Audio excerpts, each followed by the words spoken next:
Students, this is Abhishek Kumar SRS। तो आज हम लोग स्टार्ट करने जा रहे हैं अगला लेक्चर केमिकल काइनेटिक्स का, that is lecture number 11।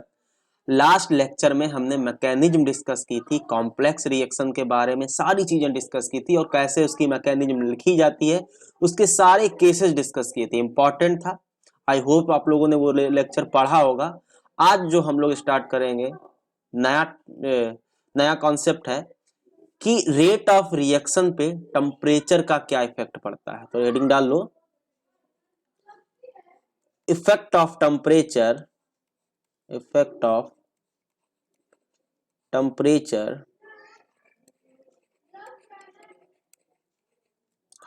On rate of reaction. काफी इंपॉर्टेंट है, ठीक है। टेम्परेचर का रेट ऑफ रिएक्शन पे क्या इम्पैक्ट पड़ेगा, हम लोगों ने नेचर का देख लिया था, कंसंट्रेशन का देख लिया था। अभी जो थर्ड पॉइंट है हमारा, effect of temperature on rate of reaction. तो ये हम लोग देखेंगे कि टेम्परेचर चेंज करने पे रेट ऑफ रिएक्शन कैसे चेंज होता है। तो लिख लो इसमें, फिर बात करते हैं। On increasing temperature rate of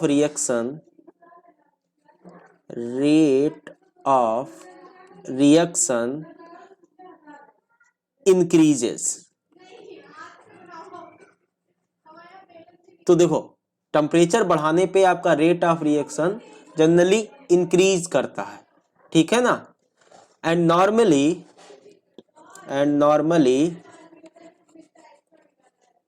it is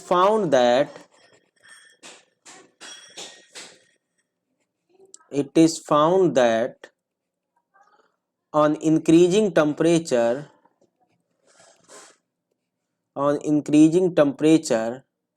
by 10 degree Celsius rate of reaction increases by 2 to 3 times। Generally ये पाया गया है कि कभी भी किसी रिएक्शन का टेम्परेचर अगर हम लोग 10 डिग्री सेल्सियस बढ़ाते हैं, जरा ध्यान से सुनिएगा, 10 डिग्री सेल्सियस बढ़ाते हैं तो उसका जो ROR है, रेट ऑफ रिएक्शन है, वो 2 से 3 टाइम्स तक बढ़ता है। ये जनरली फाइंड किया गया, ठीक है ना। तो एक बात हमने सीखी, टेम्परेचर बढ़ाने पे जो है आपका रेट ऑफ रिएक्शन बढ़ता है, और दूसरा जनरली 10 डिग्री सेल्सियस टेम्परेचर बढ़ाने पे जो रेट है रिएक्शन का, वो 2 से 3 टाइम बढ़ता है, ठीक है ना। ये सब क्लियर हो गया होगा। एक टर्म आता है इसी में, डायरेक्ट पूछा जाता है कभी कभी, टेम्परेचर कोफिशिएंट। क्या आता है? टेम्परेचर कोफिशिएंट, TC, ठीक है। क्या होता है ये लिख लो। It is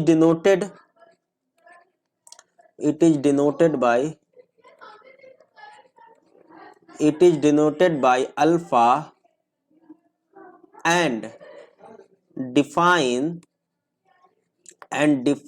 as a ratio of rate of reaction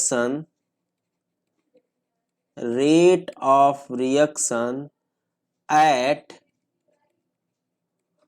two different temperature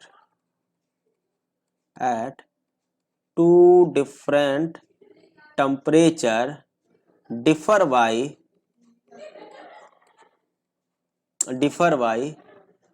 10 degree Celsius.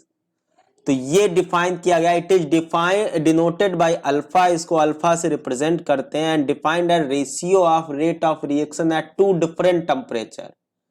जो टेम्परेचर बेसिकली 10 डिग्री सेल्सियस का डिफरेंस रख रहे हो। अगर मान लो किसी का 35 है तो दूसरा टेम्परेचर होना चाहिए 25, या 25 है तो 35 होना चाहिए, मतलब 10 डिग्री का डिफरेंस होना चाहिए। उनके जो रेशियो आते हैं रेट को, उसको ही बोलते हैं हम लोग temperature coefficient.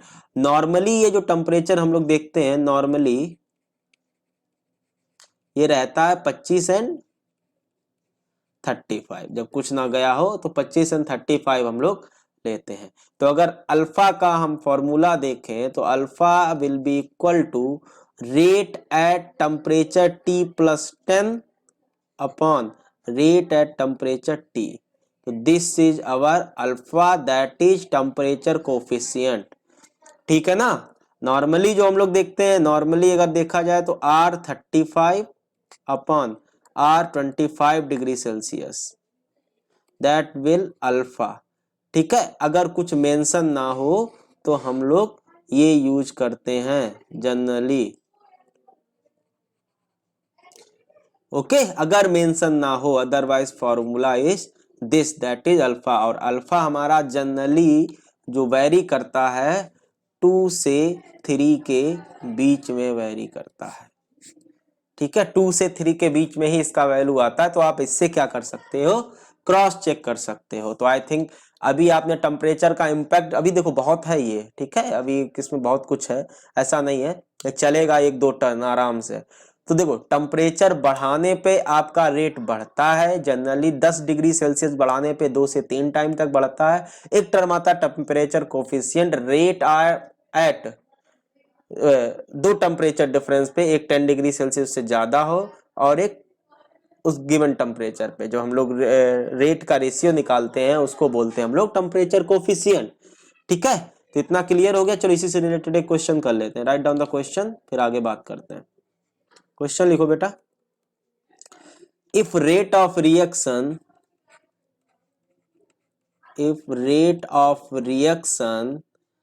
at 25 degree Celsius is R and temperature coefficient is alpha, then calculate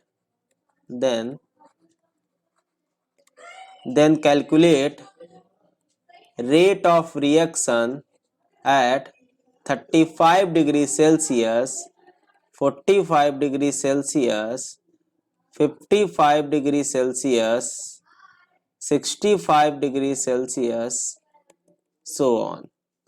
ठीक है, तो ये क्वेश्चन है, हमसे 25 डिग्री सेल्सियस पे रेट दिया गया है और अल्फा दिया गया है, हमें रेट ऑफ रिएक्शन बताना है 35, 45, 55, 65 इस पे। ठीक है, जरा ध्यान से समझो और जो लोग करना चाहें पॉज करके वीडियो कर सकते हैं। ठीक, तो देखो हमें क्या दिया गया, हमें रेट दिया गया है 25 डिग्री सेल्सियस पे, that is equal to R, और टेम्परेचर कोफिशिएंट दिया गया क्या, अल्फा। हमसे पूछा गया 35 पे, 45 पे, 55 पे। तो 35 पे क्या है हमारा अल्फा का फार्मूला क्या होगा, R35 upon R25, that is alpha. तो from here we can find R35 भी फाइंड करना है। R25 कितना दिया गया, कैपिटल R। ठीक है, तो R35 हो जाएगा आपका अल्फा R। देखो बात बहुत ध्यान से समझना, R35 आपका अल्फा R आ गया। सिमिलरली अब हमसे पूछा गया है R45, तो R45 निकालना, तो R45 अपॉन R35, ये क्या होगा, ये भी अल्फा होगा कि नहीं, प्लीज देखो। तो यहां से हम लोग R45 निकाल लेंगे, that will be equal to R35 आपका क्या है, R35 है अल्फा R, तो R35 की जगह लिख देंगे अल्फा R। चलो थोड़ा एक स्टेप और बढ़ा देते हैं ताकि आपको थोड़ा समझ, इसको लिख सकते हैं R45 और R35 क्या है आपका, alpha R, that will be equal to alpha. तो यहाँ से R45 will be equal to alpha square R। तो R45 क्या है आपका, alpha square R, R35 alpha R और R45 अल्फा स्क्वायर R। जरा सिमिलरली अब हमें क्या निकालना है, R55, तो R लिख सकते हैं हम लोग अल्फा की definition, R55 upon R45, that will be equal to alpha. From here put the value of R55, तो फाइंड ही करना है, R45 कितना है, alpha square R, that will be equal to alpha. तो from here we can find R55 equal to alpha square will be cross multiplied by with alpha, so that will equal to alpha cube R। तो R55 आपका आ गया alpha cube R। Similarly हम लोग R65 निकाल लेंगे, क्या आ जाएगा आपका, R की पावर 4 R।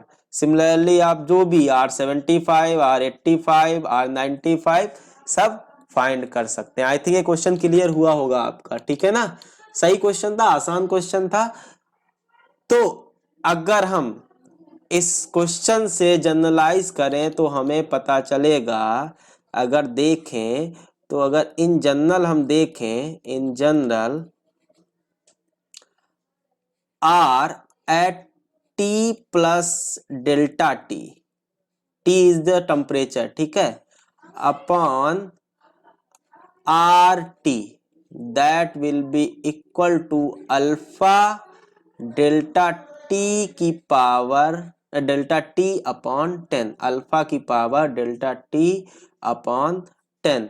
समझ में आ रहा कि नहीं? ये बहुत यूजफुल फॉर्मूला है, ठीक है। अगर आप देखो तो इस फार्मूले से हम लोग क्या करेंगे, डायरेक्ट फाइंड कर सकते हैं। जैसे आपको एक पर्टिकुलर टेम्परेचर पे अगर रेट पता हो और अल्फा पता हो, तो आप गिवन टेम्परेचर पे भी रेट निकाल सकते हैं। जैसे मान लो हमसे पूछा जाए, पिछले क्वेश्चन को अगर देखें तो देखो हमें क्या दिया था एग्जाम्पल में, अगर देखा जाए, प्लीज ध्यान से समझना, ठीक है। हमें दिया गया था R25 दिया गया था R, और आपका टेम्परेचर कोफिशिएंट जो था वो आपको अल्फा दिया गया था। प्लीज ध्यान से सुनिएगा। तो अब मान लो हमें R35 R30 पे रेट निकालना है, मतलब 30 डिग्री सेल्सियस पे हमें रेट निकालना है। 25 पे R दिया गया, 30 डिग्री सेल्सियस पे कितना होगा? तो अकॉर्डिंग टू अब formula R30 T plus delta T है अपॉन R25, ठीक है। टेम्परेचर कोफिशिएंट अल्फा है, डेल्टा टी कितना है? 5 है, 5 अपॉन 10, तो ये क्या आ जाएगा आपका R30 आ जाएगा। R25 पे आपका R दिया गया है, प्लीज ध्यान से देखिएगा, alpha 5/10 that is alpha 1/2, alpha की power 1/2।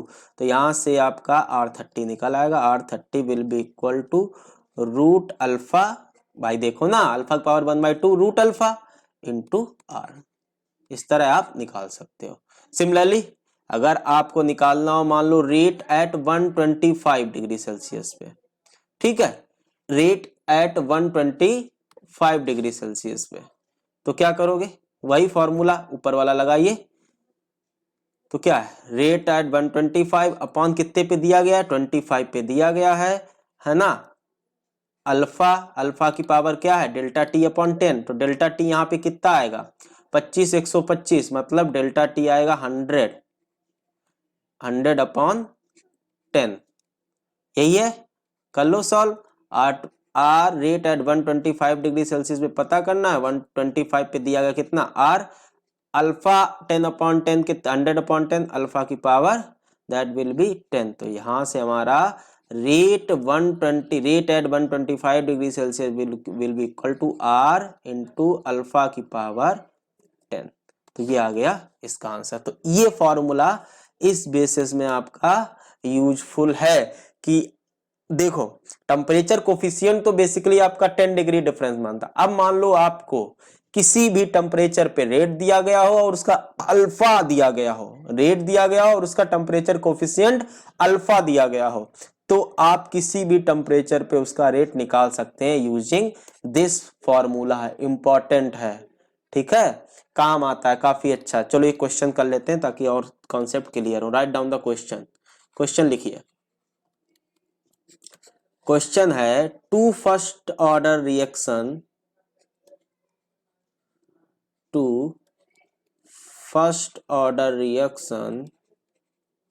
have some rate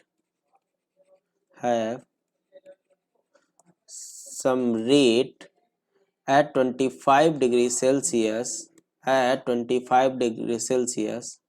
if temperature coefficient at first is 2 and second is 3, then calculate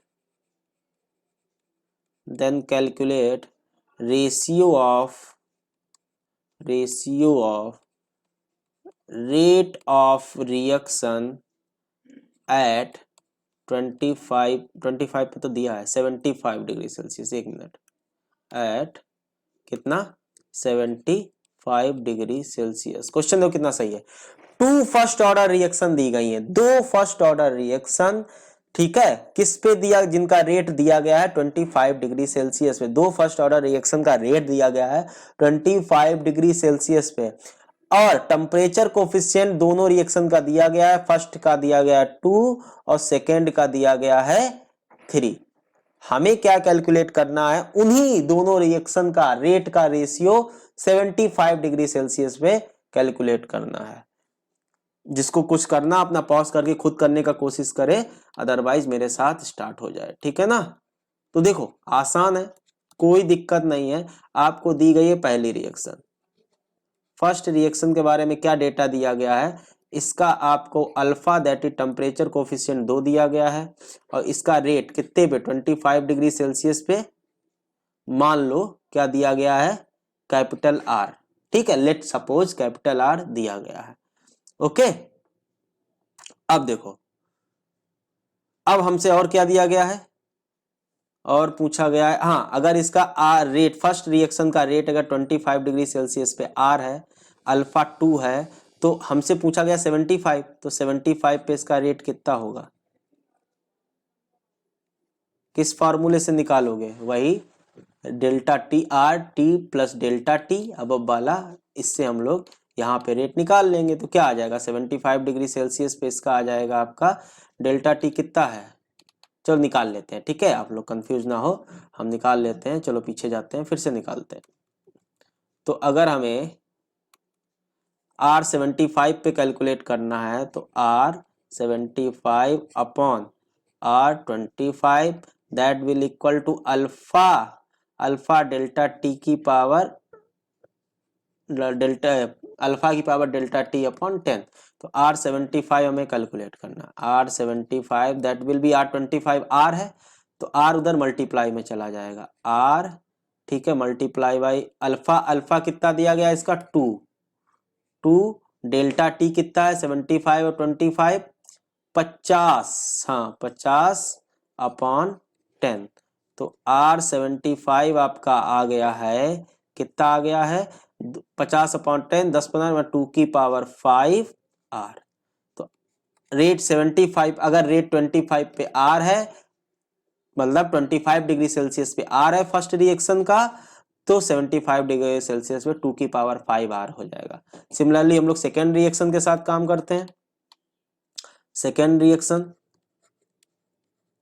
order दोनों का सेम है, ठीक है। Second reaction temperature coefficient that is alpha कितना दिया गया इसका, इसका दिया गया 3, इसका रेट 25 डिग्री सेल्सियस पे कितना है, इसका भी रेट 25, भाई दोनों फर्स्ट ऑर्डर रिएक्शन है, इसका भी रेट 25 डिग्री सेल्सियस पे कितना है आर, ठीक है।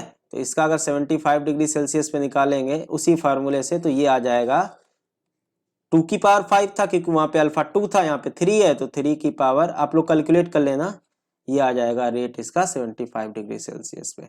अब हमें दोनों का रेशियो चाहिए था, ठीक है।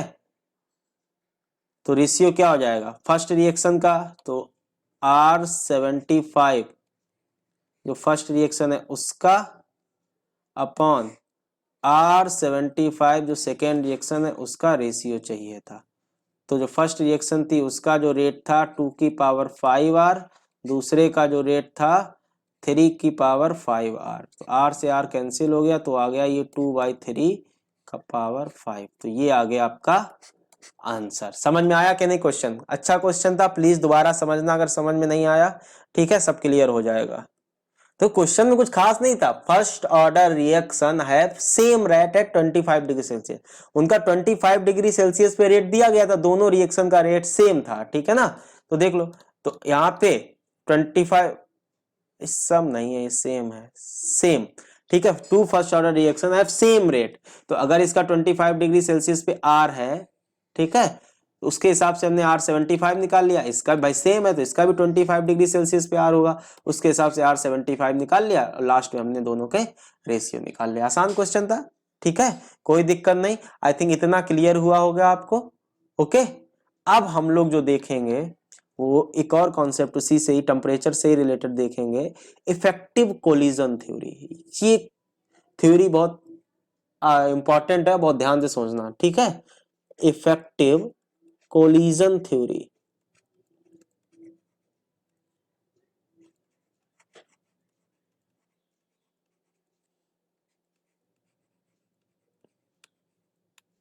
Effective collision theory.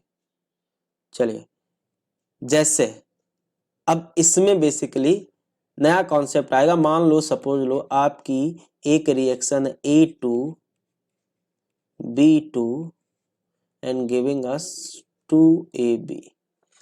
अब इसके अकॉर्डिंग हम देखेंगे कि कोलिजन बेसिकली जब दो मॉलिक्यूल रिएक्ट करते हैं तो कोलाइड करते हैं, तो उसी कोलिजन की हम लोग थ्योरी पढ़ेंगे, क्या क्या कॉन्सेप्ट होते हैं उससे रिलेटेड और क्या क्या चीजें आती हैं। ठीक है ना, तो पहले लिख लेते हैं फिर हम लोग आगे बात करते हैं। लिखो, number of binary collisions, number of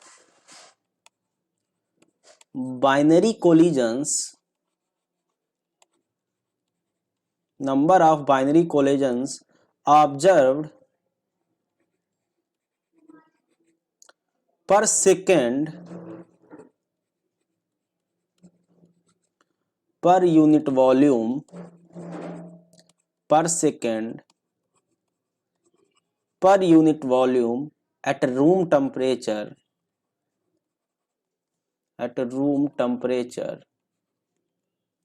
is 10 की पावर 27। तो बेसिकली ये एक्सपेरिमेंटल देखा गया है, इसमें कोई हमारा हाथ नहीं है, ना कोई मैथमेटिकल हाथ है। ठीक है, एक्सपेरिमेंटली देखा गया कि दो मॉलिक्यूल जब पर सेकेंड पर यूनिट वॉल्यूम में कोलाइड करते हैं तो एक सेकेंड में 10 की पावर 27 कोलिजन्स होते हैं। ठीक है, प्लीज अब देखो next, if all of this collision, एक minute, if all of this collisions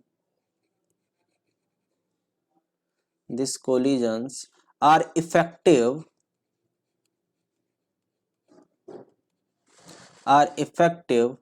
then reaction should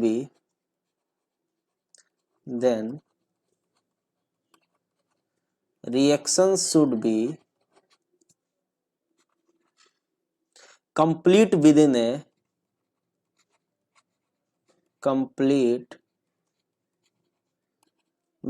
a fraction of seconds,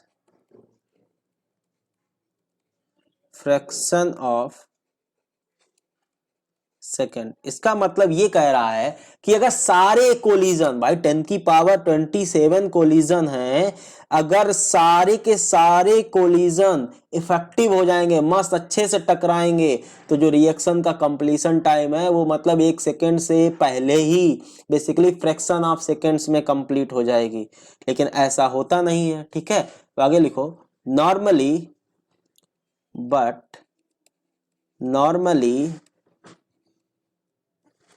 reaction require finite time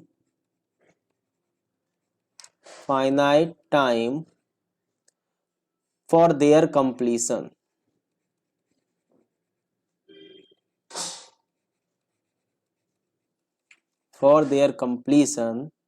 because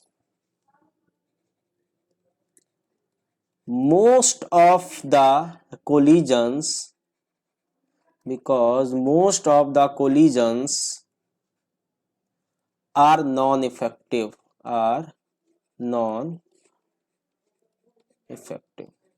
अब आपको पता, देखो इस चैप्टर में हमने मॉडरेट रिएक्शन पढ़ी थी, मॉलिक्यूलर रिएक्शन पढ़ रहे हैं। ठीक है ना, और ये मॉलिक्यूलर रिएक्शंस आपकी एक फाइनाइट टाइम लेती हैं। ये क्यों लेती हैं? क्योंकि ज्यादातर कोलिजन जो होते हैं वो नॉन इफेक्टिव होते हैं।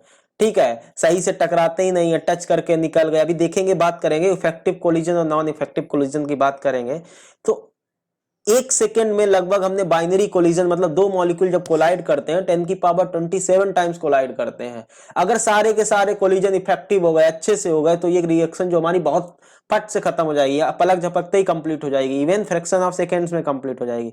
लेकिन हम देखते हैं नॉर्मली ऐसा नहीं होता है। कोई भी आपकी मॉलिक्यूलर रिएक्शन होती है वो फाइनाइट टाइम लेती है, कुछ टाइम लेती है। क्यों? क्योंकि जो कोलिजन्स हैं, सारे के सारे कोलिजन जो हैं वो इफेक्टिव नहीं होते हैं। समझे कि नहीं? देखो, इफेक्टिव कोलिजन के लिए अगेन दो हमारे टर्म आते हैं, उनको देखना पड़ेगा। तो लिख लो, for collision to be effective,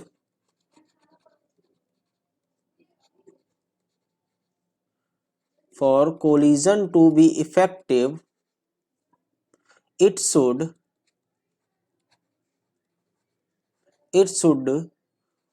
overcome two types of barrier. Two types of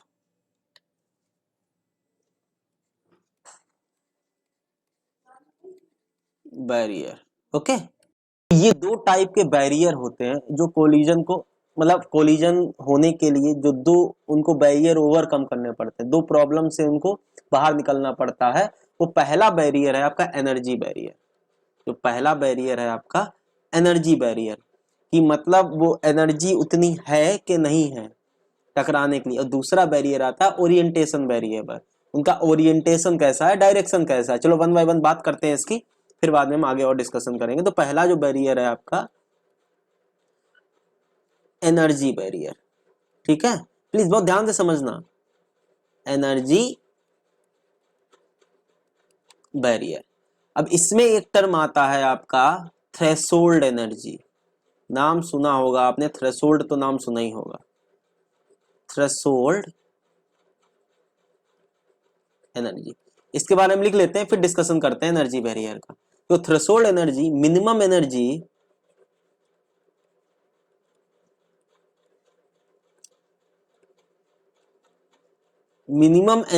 required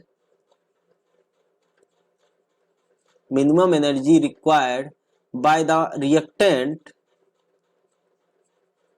the reactant molecules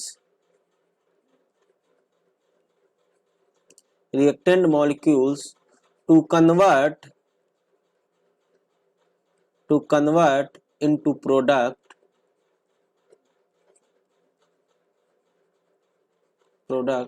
is known as threshold energy.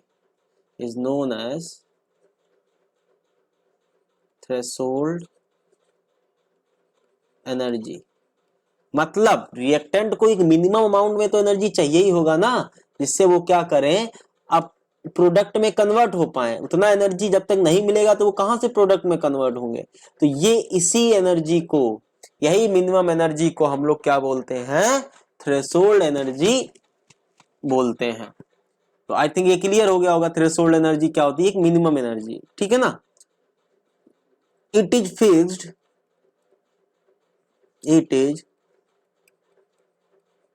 Fixed for any given reaction।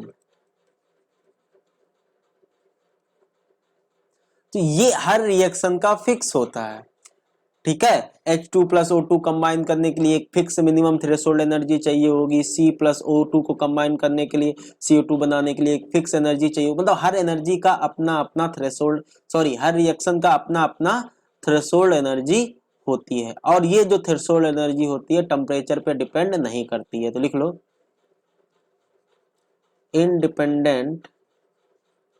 independent from temperature and will different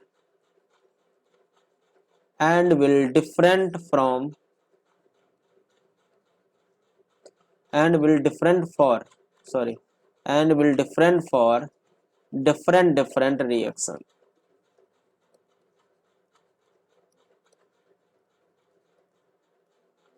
तो basically आप threshold energy अगर हम बात करें तो जो minimum energy होती है रिएक्टेंट की, रिक्वायर्ड होती है प्रोडक्ट में बदलने को, उसको थ्रेशोल्ड एनर्जी बोलते हैं। ये हर एक रिएक्शन का अलग अलग होता है, ये टेम्परेचर पे डिपेंड नहीं करता है।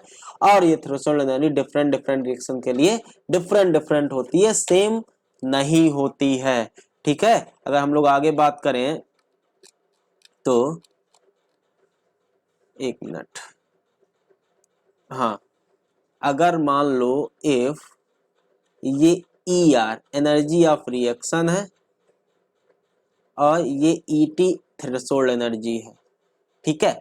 जो रिएक्शन एनर्जी, सॉरी जो रिएक्शन की एनर्जी है वो थ्रेशोल्ड एनर्जी से कम होगी। जो रिएक्शन की एनर्जी है वो थ्रेशोल्ड थ्रेशोल्ड एनर्जी जो मिनिमम एनर्जी रिक्वायर्ड होती है प्रोडक्ट में जाने के लिए, उससे अगर कम होगी तो कोलिजन जो होंगे आपके कैसे होंगे, नॉन इफेक्टिव कोलिजन। कैसे होंगे, नॉन इफेक्टिव कोलिजन। कोलिजन आपके नॉन इफेक्टिव होंगे, नॉन इफेक्टिव कोलिजन। अगर आपका यही एनर्जी जो रिएक्शन की है, E R energy of reactant, sorry energy of reaction, energy of reactant threshold से ज्यादा है या उसके बराबर है, थ्रेशोल्ड से ज्यादा है या उसके बराबर है, तब चांस है, चांस ऑफ इफेक्टिव कोलिजन। ये भी नहीं कर सकते कि इफेक्टिव कोलिजन होगा ही होगा, क्योंकि एक दूसरा बैरियर भी तो है, ओरिएंटेशन बैरियर, ठीक है, ओरिएंटेशन बैरियर। तो चांस ऑफ इफेक्टिव कोलिजन, बात समझो, अगर एनर्जी कम है रिएक्टेंट के तो इफेक्टिव कोलिजन होगा ही होगा, नहीं होगा चाहे कुछ भी दूसरे बैरियर का, फिर हमें कोई टेंशन नहीं। अगर आपका रिएक्टेंट का एनर्जी थ्रेशोल्ड से ज्यादा है या फिर उसके बराबर है तो चांस है इफेक्टिव कोलिजन के, ठीक है। ई आर आपका एनर्जी ऑफ रिएक्टेंट है। अब अगर तो पहला तो बैरियर यही है कि हमारी जो एनर्जी होनी चाहिए थ्रेशोल्ड से ज्यादा या एटलीस्ट उसके बराबर होनी चाहिए। अब आ जाता आपका दूसरा बैरियर। दूसरा बैरियर जो है आपका कौन सा बैरियर है, ओरिएंटेशन बैरियर।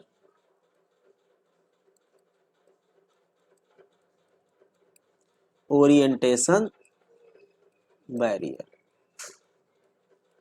ओरिएंटेशन बैरियर मतलब ओरिएंटेशन क्या है, सेम डायरेक्शन में यहां भी रहेंगे, एनर्जी तो खूब है, जा रहा है दोनों अपोजिट डायरेक्शन में, तो क्या मतलब है, तब कहां से कोलिजन होगा, समझ में आ रहा कि नहीं। तो एनर्जी के साथ साथ उसका ओरिएंटेशन भी प्रॉपर है कि नहीं, वही बात करेंगे इसमें हम लोग। इसमें लिख लीजिए, मॉलिक्यूल शुड बी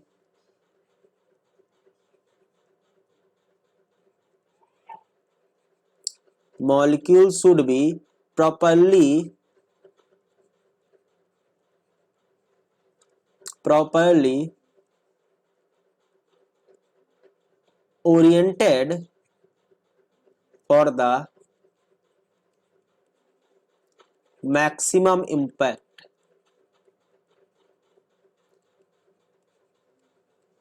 जो मॉलिक्यूल टकरा रहे हैं उनका ओरिएंटेशन एकदम प्रॉपर होना चाहिए कि ताकि जो इम्पैक्ट लगे वो मैक्सिमम इम्पैक्ट लगे, ठीक है ना।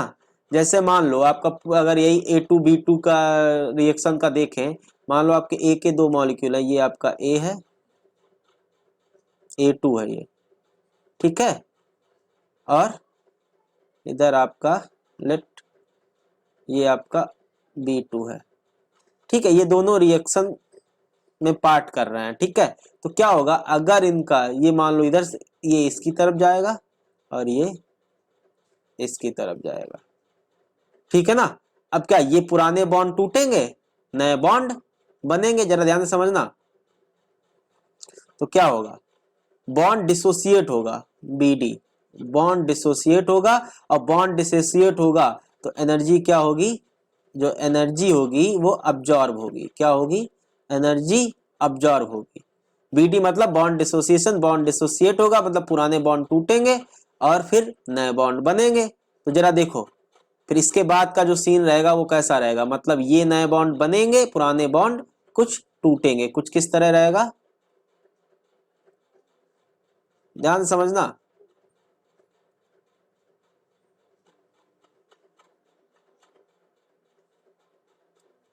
ओके, तो ये आपका A2, ये आपका B2 टकराने के बाद कुछ ये, ठीक है, कुछ ये। तो अब आपके क्या करेंगे, अब आपके ये AA और BB बॉन्ड टूटेंगे और नए बॉन्ड बनेंगे। तो इस केस में क्या हो रहा है, बॉन्ड डिसोसिएट हो रहा है पहले केस में। दूसरे केस में क्या होगा, बॉन्ड फॉर्म होगा, किसके किसके बीच में, AB के बीच में, ठीक है। तो अगर दूसरा केस देखें तो क्या हो रहा है, बेसिकली बॉन्ड फॉर्म हो रहा है, कुछ ये नया बॉन्ड इसके ये बॉन्ड फॉर्म हुआ और कुछ ये जुड़े हुए हैं, ठीक है ना। तो यहां पे अगर देखें तो ये क्या बना आपका, AB, क्या बना आपका, AB। अब इस केस में क्या होगा, बॉन्ड फॉर्म हो रहा है, बॉन्ड फॉर्मेशन, बॉन्ड फॉर्म, तो एनर्जी क्या होगी, एनर्जी आपकी, प्लीज देखिएगा, एनर्जी रिलीज हो रही है। एक स्टेप में बॉन्ड डिसोसिएट हो रहा है, एनर्जी अब्जॉर्ब हो रही, दूसरे स्टेप में बॉन्ड फॉर्म हो रहा है तो एनर्जी रिलीज हो रही। तो जब बॉन्ड एनर्जी अब्जॉर्ब करेगा तो इसकी एनर्जी क्या करेगा, बढ़ेगा, एनर्जी रिलीज करेगा तो इसकी एनर्जी घटेगी। प्लीज ध्यान से समझना, बहुत अच्छे से ध्यान से समझना, ठीक है। अगर रिएक्टेंट के केस में देखा जाए तो इस केस में इसकी काइनेटिक एनर्जी, और काइनेटिक एनर्जी क्या होगी, मैक्सिमम होगी, टकरा रहा है।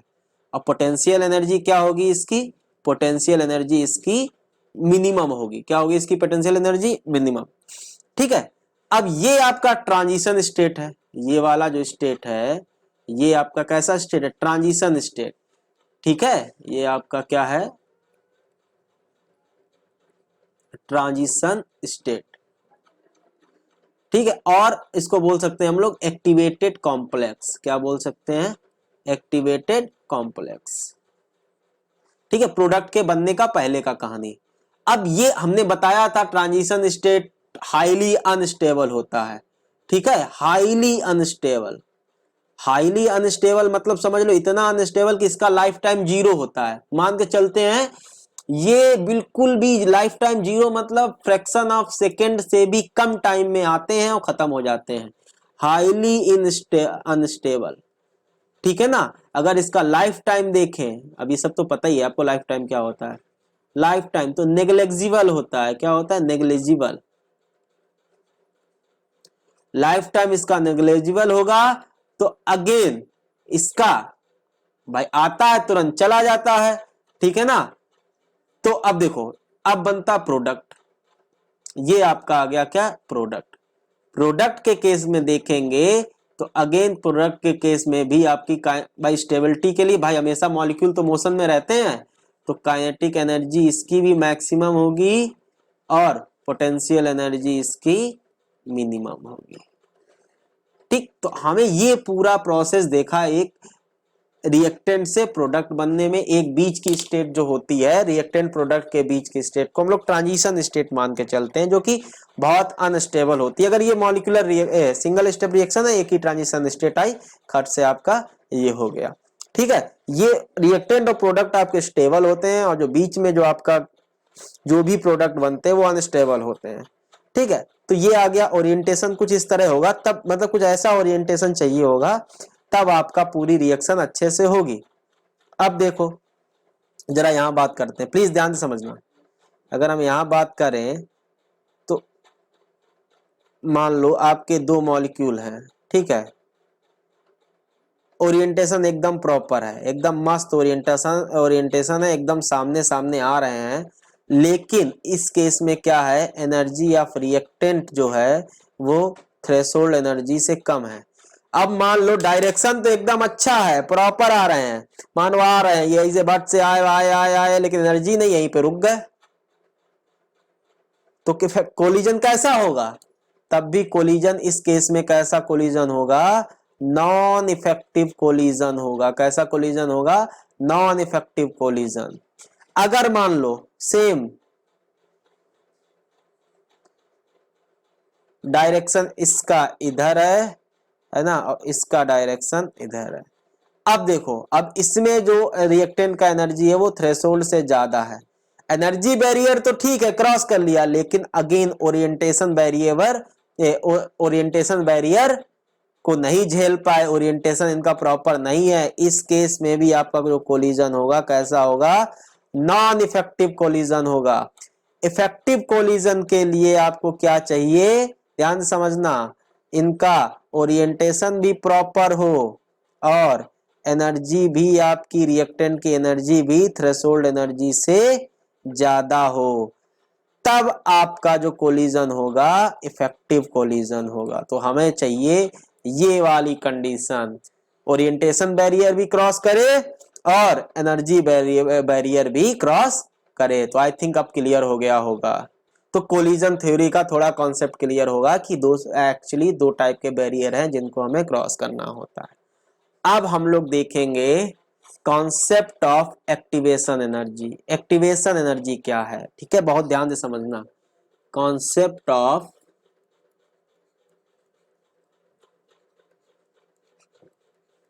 Activation energy.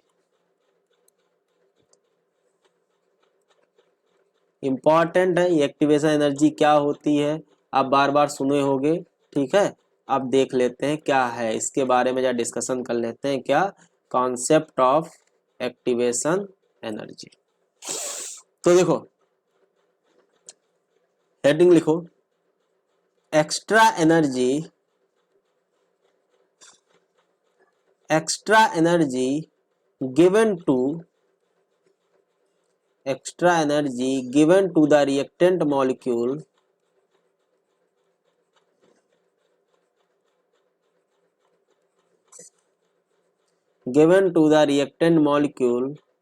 above their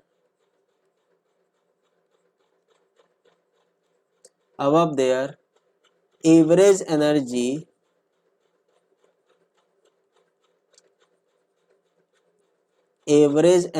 level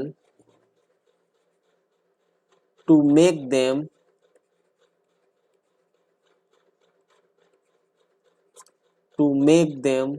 participate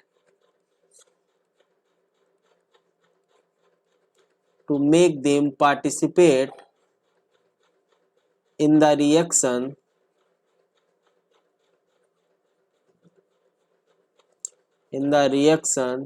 is known as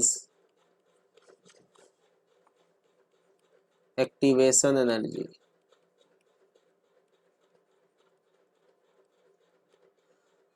मतलब हम ये बात कर रहे हैं, क्या बोल रहे हैं, एक्स्ट्रा एनर्जी, जो एक्स्ट्रा एनर्जी दी जाती, जो एवरेज एनर्जी उनकी रिक्वायर्ड होती, तो थ्रेशोल्ड एनर्जी, उससे जो एक्स्ट्रा एनर्जी दी जाती है ताकि वो एक्स्ट्रा एनर्जी बेसिकली उनको और रिएक्शन में पार्टिसिपेट कराती है, उसी एक्स्ट्रा एनर्जी को हम लोग क्या बोलते हैं, एक्टिवेशन एनर्जी बोलते हैं।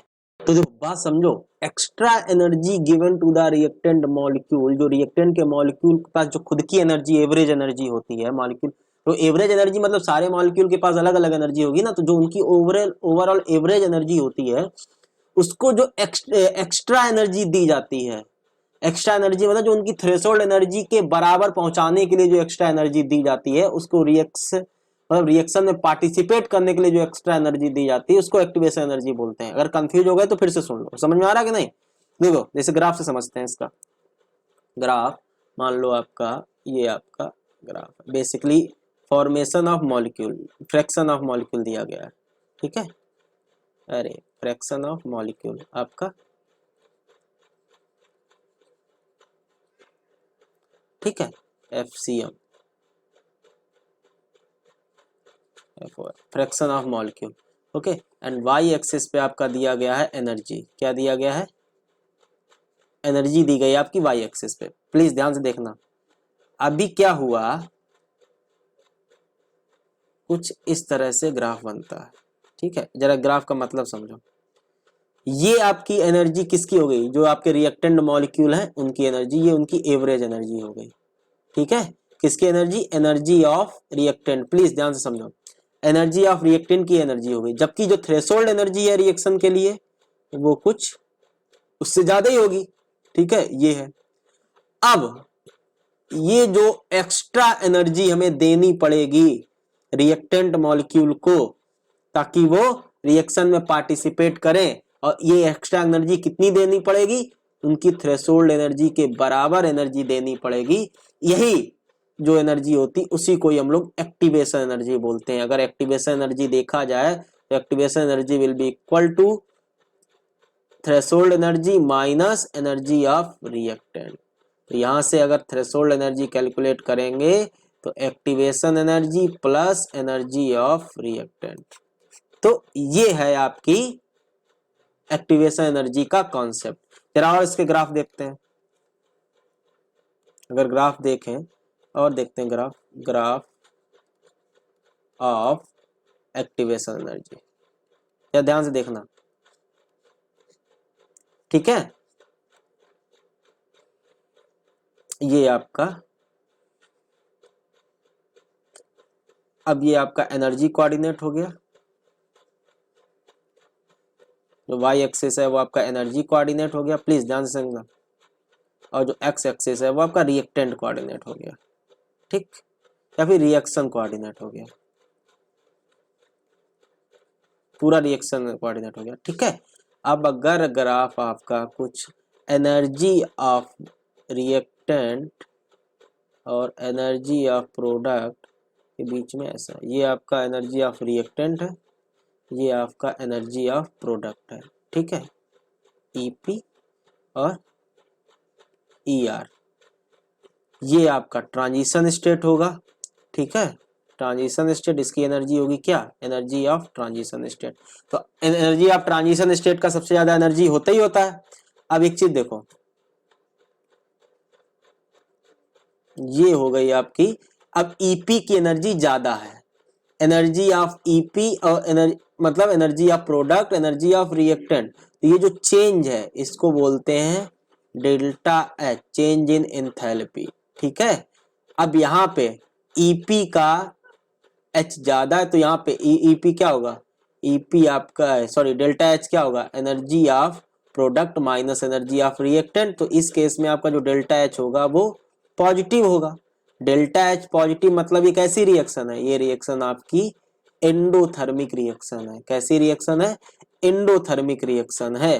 प्लीज ध्यान समझना, ये आप प्रोग्रेस ऑफ रिएक्शन है और एनर्जी ऑफ प्रोडक्ट, ये energy of product that is higher है, किससे, रिएक्टेंट की एनर्जी से हायर है। तो इस केस में अगर डेल्टा एच निकालोगे that will B positive. Endothermic मतलब उसको एनर्जी और देनी पड़ेगी, ये रिएक्शन जो होगी वो एंडोथर्मिक रिएक्शन होगी। और सुनो, और ये जो होगा ट्रांजिशन स्टेट से प्रोडक्ट में जो एनर्जी जाने में जो चेंज होगा वही होगा आपका एक्टिवेशन एनर्जी। क्या होगा, activation energy. Threshold sorry transition state, अब ये आपकी कौन सी एनर्जी हो गई, ये आपकी ट्रांजिशन स्टेट की एनर्जी बेसिकली कौन सी हो गई, एटलीस्ट इतनी एनर्जी दोगे यही ट्रांजिशन स्टेट आएगा। तो ये एनर्जी ऑफ ट्रांजिशन स्टेट या फिर एनर्जी या फिर threshold energy, threshold energy minus energy of reactant that will be our activation energy. ये बात समझ में आया क्या नहीं। तो यहां से यहां इतनी एनर्जी हमको देनी पड़ रही ना, ये तो रिएक्टेंट का एनर्जी यहां से, ठीक है, तो इतनी एनर्जी और एक्स्ट्रा देनी पड़ रही है ताकि प्रोडक्ट में पहुंचने के लिए। तो यही आपका क्या है, एक्टिवेशन एनर्जी। बहुत ध्यान से समझना। ऐसे ही अगर सेकेंड कंडीशन, तो अब यहाँ पे देखो प्लीज ध्यान दो, इधर ही पहले देख, डेल्टा एच क्या है हमारा, डेल्टा एच है हमारा हीट ऑफ रिएक्शन। तो डेल्टा एच अगर निकालें तो डेल्टा एच क्या होता है हमारा, energy of product minus energy of reactant. और वो इस केस में क्या है, वो इस केस में क्या आएगा, पॉजिटिव आएगा। ठीक है ना, ओके। चलो, सिमिलरली एक्सोथर्मिक का अगर ग्राफ देखेंगे तो वो कैसा आएगा, तो उस केस में आपका अगेन ये आपका एनर्जी कोऑर्डिनेट होगा, ये आपका प्रोग्रेस ऑफ रिएक्शन होगा। ठीक है, या फिर रिएक्शन कोऑर्डिनेट। ठीक, अब इसका जो आएगा, इसमें जो एनर्जी ऑफ रिएक्टेंट होगी वो that will be greater than energy of product. Okay, तो इस केस में आपका जो आएगा ये रिएक्शन कैसी होगी, अब ये रिएक्शन में आपका डेल्टा एच जो आएगा वो डेल्टा एच कैसा आएगा, निगेटिव आएगा, लेस देन, मतलब रिएक्शन कैसी है, एक्सोथर्मिक रिएक्शन है। प्लीज बहुत आराम से समझना, ठीक है, नहीं समझ में दोबारा समझना। ये आपका वही ईटी, ठीक है, ये आपका ईआर एंड ये आपका ईपी। ओके, तो ये हो गया आपका एक्सोथर्मिक रिएक्शन का एग्जांपल। ये हो गया आपका ईपी माइनस ईआर होता है ना, ये हो गया आपका डेल्टा एच। ओके, तो इस तरह से कुछ एक्टिवेशन एनर्जी का कॉन्सेप्ट था। देखो ये आपको सिर्फ समझना, आपके एनसीईआरटी में इतना डिटेल में नहीं है, लेकिन ये सिर्फ आपको समझने के पर्पज से है कि ग्राफ से आप कैसे चीजें डील कर सकते हो। इतना समझ में आया एक्टिवेशन एनर्जी एग्जैक्टली होती क्या है। आगे आज के लेक्चर में इतना ही। नेक्स्ट लेक्चर में हम लोग बेसिकली सबसे इंपॉर्टेंट कॉन्सेप्ट जिसके लिए हम ये सब पढ़ रहे थे, एक्चुअली जिस चीजों के लिए ये सब हम लोग पढ़ रहे थे वो अगले लेक्चर में पढ़ेंगे। Activation energy sorry Arrhenius concept, Arrhenius equation के अकॉर्डिंग कैसे टेम्परेचर पे आपका रेट डिपेंड करता है वो हम लोग आगे पढ़ेंगे। आज का टॉपिक जो था बेसिकली इसीलिए था ताकि आगे की चीजें हमें समझ में आए। ओके क्लास, मिलते हैं नेक्स्ट लेक्चर में। Thank you class.